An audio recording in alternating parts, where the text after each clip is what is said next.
Hello, everyone, and welcome back to Jake's Take with Jacob Elyachar Podcast. I'm your host, Jacob Elyachar, the chief content producer and writer of jakestake.com, a pop culture entertainment news website. If you're watching this video, please like and subscribe to my channel. And if you're listening to our audio format, please give us a 5-star rating and please download and please share with your friends and family.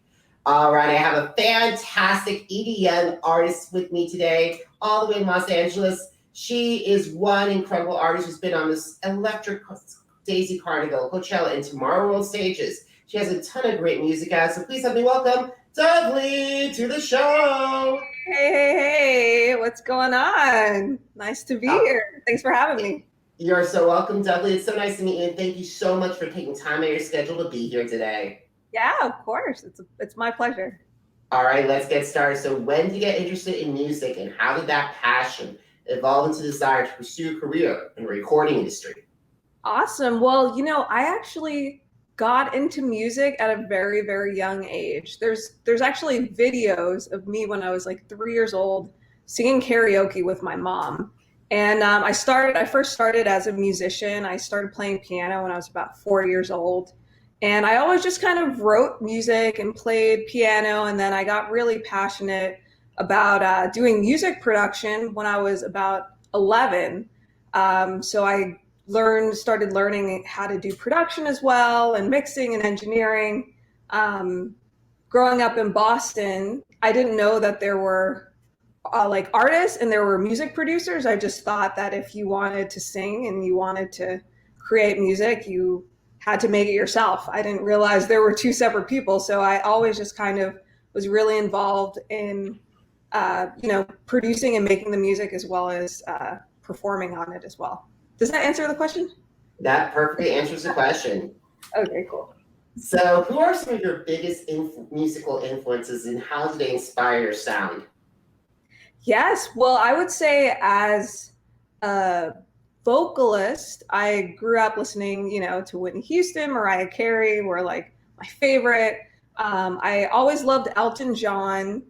And then I got really into kind of electronic music with, Daft Punk were like my favorite. My big brother used to always listen to them when I was a kid. And I just liked the groove and kind of, how they took, kind of like, sound manipulation and songwriting and just grooves and kind of made it feel really good. And I really love like 90s house music, like Vocal House, CNY Factory. And, that's kind of were my big influences. And then Jimmy Jam and Terry Lewis, music producers, they produced a lot of Janet Jackson's first music. They were like my favorite producers. I would just listen to the stuff they would do and create, and just like, I love layers and, melodies and vocal arrangements. So I guess all of them have influenced me. And I think you can hear it in my music. It's like a blend of a few different things. There's pop, there's R&B, there's electronic elements. It's kind of a mesh of a lot of things. And I'm glad you brought up Jimmy Jam and Terry Lewis, because if you listen to that album, because that is so phenomenal. Yeah, no, for sure. It's funny because the album actually that I was obsessed with was The Velvet Rope by Janet Jackson. Classic. That's classic. Oh my God, it's so good. And I would just listen to it on repeat. And, don't get me wrong, I love like the top line, but just the layers and like the emotion and it's just, legendary to me. And I feel like they're like, if you're in the music industry, you know them, but they're not like, they were, pioneers in R&B music and kind of really intricate production that, a lot of kind of the average people don't really know about. So happy to. And here's the thing. Here's the thing, Dovley. I believe that Jimmy Jam and Terry Lewis are so underrated and should get the publicity they truly deserve. Because with all the music they did for Janet and for Michael and for Mariah, Usher, so on and so forth. Yes, I billion, trillion % agree. And that's why, I try to give a nod when when I have the opportunity to, because I mean, yeah, they would be incredible to work with. So Awesome. So in addition to having big sounds, you've also had the opportunity to perform at big music festivals, some of the biggest music festivals nationwide, including Electric Daisy Carnival, Coachella, and the Tomorrowland. So what were some of the biggest lessons that you learned while performing on those iconic stages? well, I don't know, but I haven't actually performed there, so I don't know what I performed. I did. Sorry, I'm like, Oh my you God. said it, and I'm like, I didn't actually, so I don't know if what you heard. I mean, I have performed at other music festivals and events. I've done some kind of private parties for Coachella. I haven't yet performed at Tomorrowland. I mean, I would love to, like, without a doubt, like 100%. But yeah, I mean, so sorry. Oh, no problem, no problem. It's definitely bad. It's a little bit bad research on my part. Huh? So, like, it's a little bad research on my part, but however, the thing is, you always roll along no matter what. Yeah. I mean, I would love, like, I mean, my dream 100% would be to perform at, Tomorrowland, DC. I have quite a few friends who have performed on those stages. I have gotten to perform on some other pretty big platforms. I've performed on The Tonight Show before. I've performed at the Staples Center. I've done lots of kind of club DJ big shows at some big clubs here in Los Angeles. I've done some music festivals, including performing at some big Coachella parties as well. So I mean, I haven't done Tomorrowland yet. I would love to. I know, but however, Coachella, even though those are private parties for Coachella, they are still considered Coachella. No, I've done some, Coachella parties where there were, like 5,000 people there. So, it's still amazingly epic, 100%. But I've also, performed. I got into, I have like a DJ collective in Los Angeles. So we've done our own events, and I performed at, some big venues here in LA, but I'm definitely still, on the rise, I'd like to think. And I would, excited about doing more festivals and performances in the future. So sorry if that was like a letdown. Oh, no problem at all. Because the thing is, though, believe me, I think everyone, like, I haven't been to Electric Daisy Carnival or Coachella yet. But however, I would make sure, to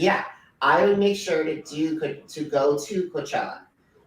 Like if I had the right access and I have the right crew behind me, I would love to do Coachella. But like for those people, but I consider you lucky because you've had Coachella related events and you've been at the festival. You know where you've entertained a lot of people, because 5,000 people, that's a lot of people for a party. Yeah, I mean, I've actually done some festivals here in Los Angeles too, where I've performed in front of like 30,000 people. So it wasn't like Coachella because the brand Coachella, but I've done quite a few large performances as well. And I do have to say, like, doing the big shows is incredible, don't get me wrong, but a lot of times doing the more intimate shows is really cool, because after a while, it's just like, it becomes just like a sea of people, and it's really great, and you get the energy kind of as a whole. But the great thing about, more intimate performances and gigs is that you can, like, really eye contact with people. And so, yeah, I mean, I love the big stuff, and I also love, kind of the more intimate performances as well.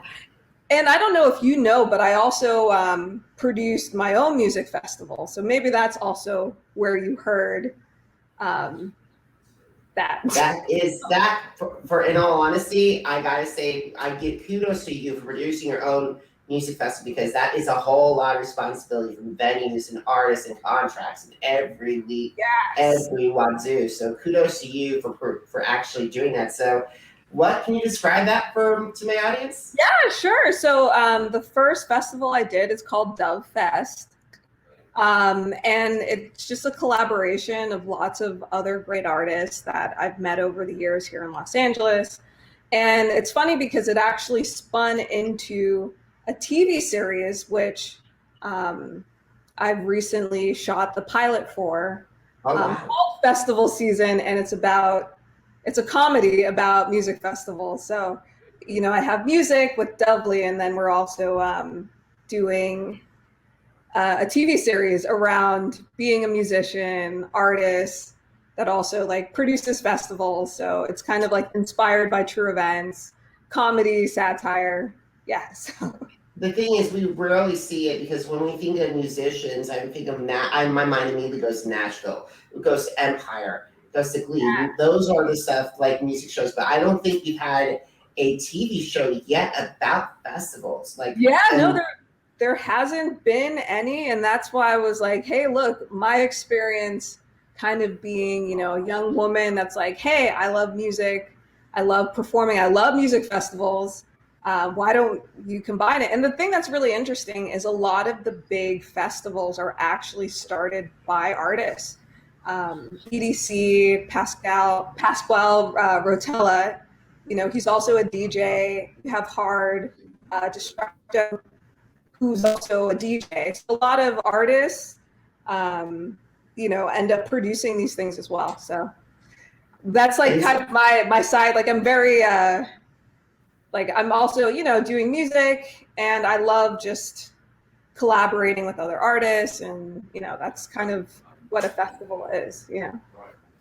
Awesome. And speaking of festivals and speaking of concerts, I bet you're thrilled because throughout the COVID-19 pandemic, many musicians and performers faced countless challenges as the industry went dark. So how did you overcome those obstacles? Yeah, I mean, personally, 2020 was like a very difficult year for me. I mean, it was for a lot of other artists as well, but like I had a parent hospitalized with COVID early on. I lost like studios and assaults, and it was like a crazy 2020. But I would say that, getting through it made me realize how strong I am. I was able to put together some new music, kind of refocus on, my goals and my passions, and really, I think, be thankful. And I think a lot of times as artists, we're putting so much pressure on ourselves and expectations that we have and milestones we want to reach that we don't ever get to really stop and reflect on, ourselves and our own happiness and why we even do music. And so I feel like you can get back, you can get in like the machine, like, oh, I'm just doing in the studio, on the track, performing, and you're kind of just like, you go into, machine mode. But then, that COVID kind of allowed us to step back and be like, why are we doing music? Like, what do we want to say? What do we want to speak about? And it kind of gave me personally the opportunity to like fall in love again. Instead of it just being kind of like automatic, I was able to just create music and do what I love and like really love it without the pressures of expectations, So hopefully that answers. That's good because the thing is, I think everyone had their own struggles. Like I stayed in New York from March was shut down to August 2020, and before I went back for the first time to Kansas City. So the thing is, it's always everything presents itself with different challenges, and can we overcome part of the challenges? So I gotta say, since I stayed a majority of the pandemic, I think I earned my New Yorker stripes. Hey, I know New York. I heard was crazy. I heard it was like I have a few friends that live over there. They're like, yeah, the streets were just desolate. It was like I Am Legend come to life.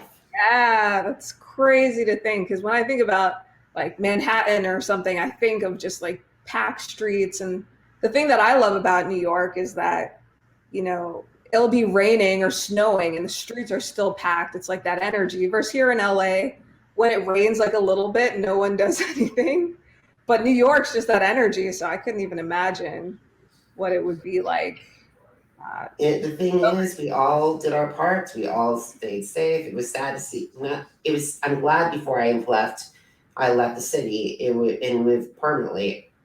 I'm just glad I had the opportunity for all my ventures to be able to see intimate concerts as well as like I have fond memories of going from like intimate concerts from like A.J. Mitchell for Epic Records and Darlene Love, one of the last shows at B.B. King's before it closed down, to like seeing Tony Bennett and Christina Aguilera at Radio City Music Hall, and even bigger, Janet Jackson at Barclay, and then Queen and Adam Lambert after that. So it's amazing, and even Sir Elton John on one of his final tours. So even though I love the big shows, I love you're right, because there isn't. It's intimate level of when it comes to.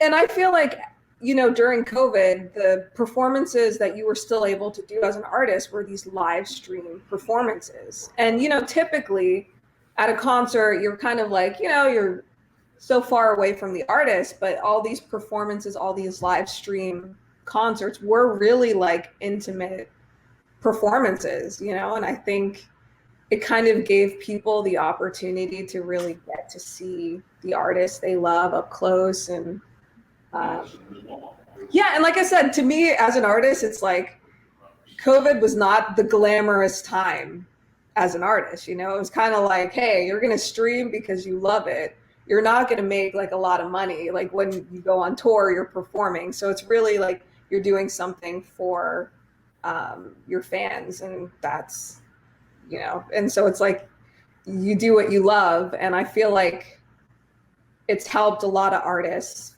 really remember why they do music. I can say, at least personally, and a lot of my friends. I totally agree. 100% totally agree. I gotta say, speaking of music, we gotta talk about some of your music and the stories behind some of the songs. So I gotta say, before we got on, I was listening to Be About It. I love the thumping beat, and it was like at the opening before we got to the vocals. And when I got to listen to your vocals very closely with that song, I thought, wow, Kelly Clarkson's Wilma Lewis. Oh, I like them both. I'll take it for sure. Be About It. It's funny because I wrote that song to myself. I feel like as an artist, you write, you're like, oh, I went through this experience and I want to kind of share this with the world. But I literally was like, Dovley, you're being lazy. You need to get off your butt and be about it. And so I wrote the song, and I was like, I need to motivate myself to, be more proactive. And, I kind of wrote it just for myself, and I sang it originally just on like guitar to a few friends of mine and some people on my team. And they were like, yeah, you should, like, more people could relate with that. And I was like, okay, cool. Yeah. So that's kind of how that song came to be. It was just something I kind of was like, this is, I'm sure other artists do that, but sometimes you write a song and you're like, oh, I need to like tell myself to get over this or to be stronger. And then you write the song. So awesome. How about Prism? Okay. Prism has a really cool story about it. So Prism, I have a couple of my music mentors for years. One of them has been Morris Hayes who played keyboard for Prince for many years, and another guy named David, who is one of the founders of Icon Collective. It's like a big DJ school here in LA, and they had an idea of, hey, let's do this group that was like you as a vocalist and kind of like this collaboration of musicians. And so the song that we kind of came up with originally, they had produced a song and they just asked me to write some lyrics to it. So I wrote Prism, the same song that you hear, but over a different track originally. Wow. And this was right before, so Prism's actually an older song that I wrote a few years ago. But Prince ended up passing away, which is, obviously terrible.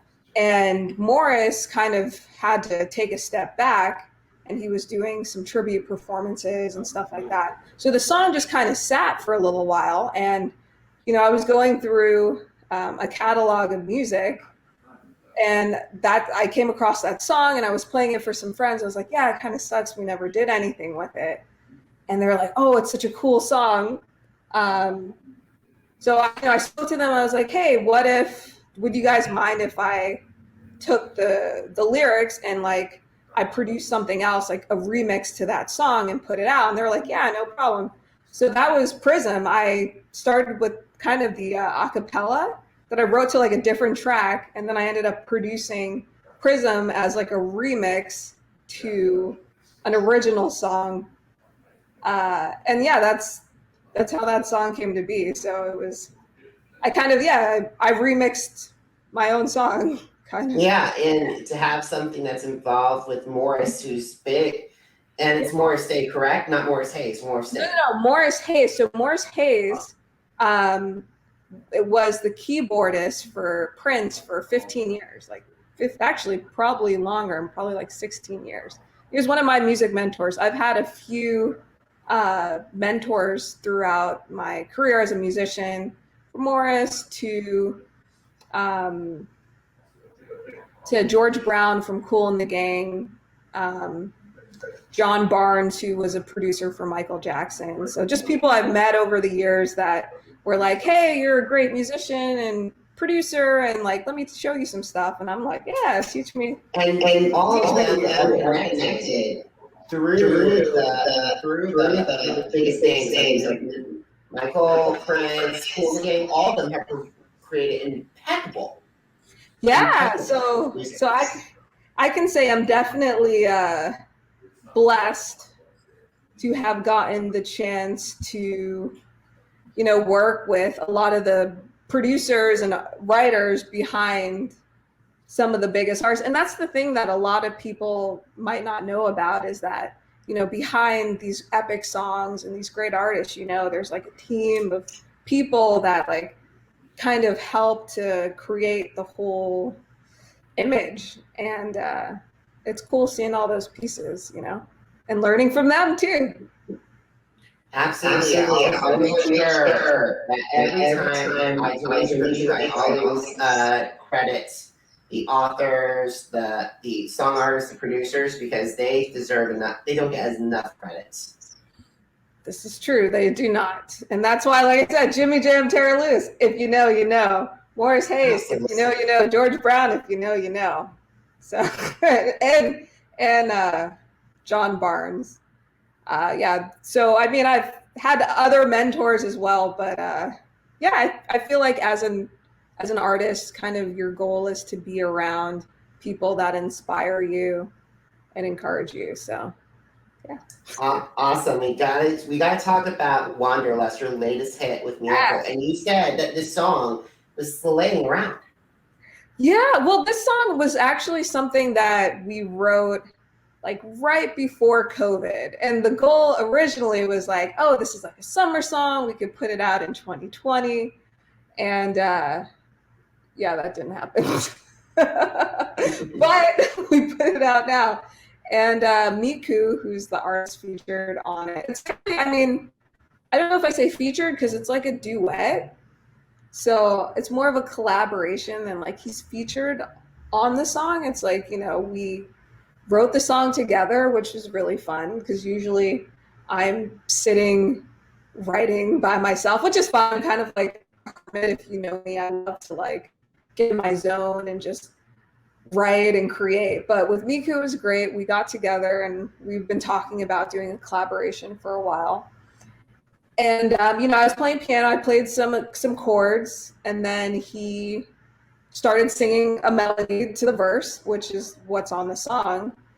And then I came up with like a chorus idea, and then we just wrote the song on keys first, and then I did a track. And honestly, it was like a really easy collaboration. There was like, it just came out, and it was a lot of fun working with him. And yeah. It's a great song. It's a great song. So besides Miyako, and I gotta bring in Jimmy Jam and Terry Lee, since we talked about them a lot. Who else is on your dream collaborators wish list? Singers, songwriters, producers, and how would they enhance your sound? Wow. Okay. Dream producers. I mean, I'd love to do a song with Daft Punk. I I think they've like broken up.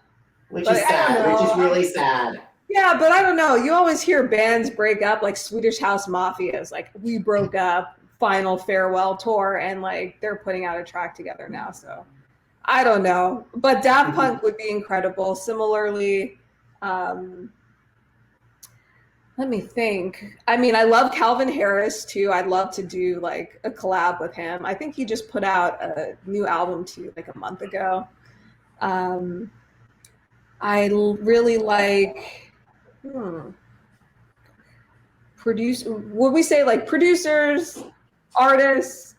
Producers are recording artists, writers, songwriters, you have, and musicians, you have the entire gamut. Wow.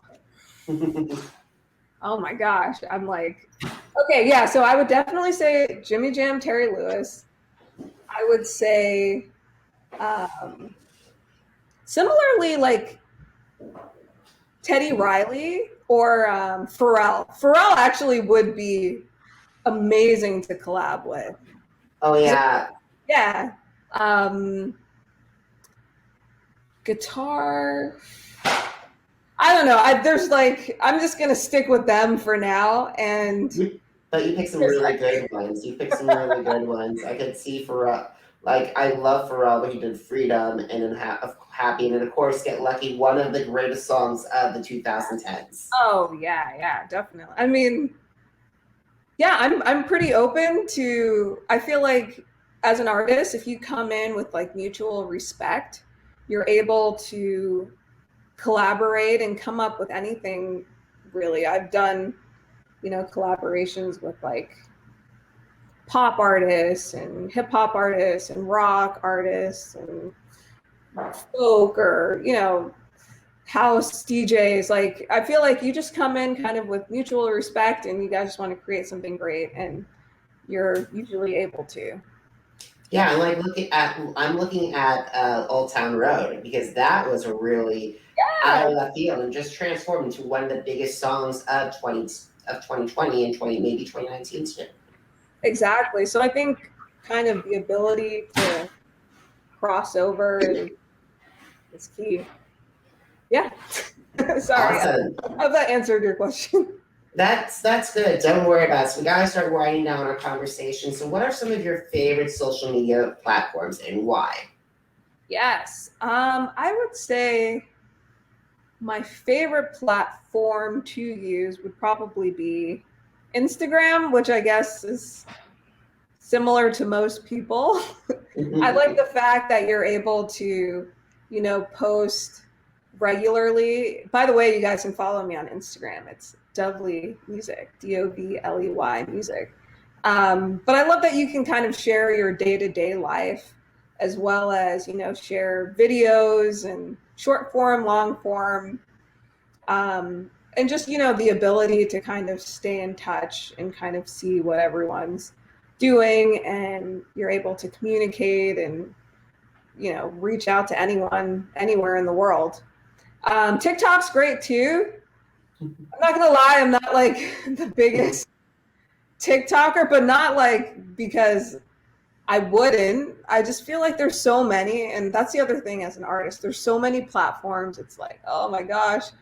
You should play each platform should be played to your strengths. Yes, exactly. And that's why I should probably do TikTok more than I do, honestly. But I just feel like I have like so much stuff constantly going on, like, with the music and the production and the performing and the DJing and the TV shows. It's like basically, here's the thing. Stick to what you do. Like I haven't tried TikTok yet because I'm like thinking I need to have time on my hands for that. And I'd rather do something productive, like keep sitting down with you or doing more or getting to know more people, more musicians. Yeah, I think playing to your strengths is key. And then I also feel like as important as social media is as a performer and as a brand or, having content for people to consume, it's important. But I also feel like it's important that you still like focus on what makes you happy. I think sometimes social media can be great, and I think sometimes it can be damaging to people's like emotional health. And 100%. yeah, I know this like isn't really a popular thing, just like thing to talk about, but I think We all have to talk about it. It's the elephant in the room. yeah, it's important to be on it and share with people and inspire people. But I also feel like sometimes, it's an anonymous cloud that a lot of people hide behind to be really judgmental of Mm-hmm. people and post and say negative things and Oh, yeah.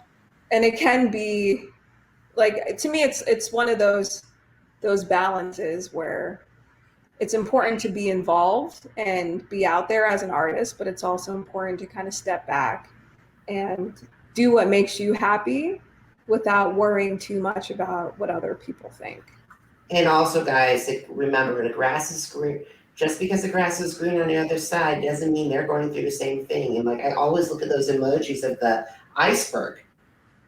Yeah, it's true. You only see this little bit, but all the work that goes behind. Actually, that's a really great point, because a lot of times people see an artist and they're like, oh, they're an overnight success. But in actuality, there was tons and tons and tons of work that went on behind the scenes, and sacrifices and pain and tears to Yeah.